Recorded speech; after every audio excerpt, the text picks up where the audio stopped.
had a really impactful professor when I was in college who really changed the trajectory of my life. What had happened, I took my first neuroscience class and we were given these assignments that were very provocative.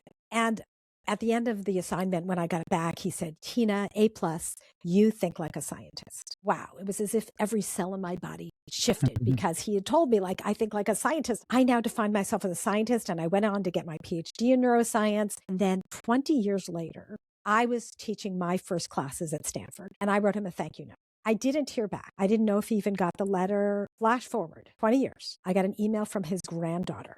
And she said, I just want to let you know my grandfather died last week. And at his funeral, my father read an excerpt of your letter. Oh my gosh. But to realize that the power of that thank you note I had sent 20 years after his meaningful teaching, and the 20 years after that, it still was meaningful to his family. I think you just cannot underestimate how important it is when you put time and effort into doing something for someone, for them to acknowledge it is very important.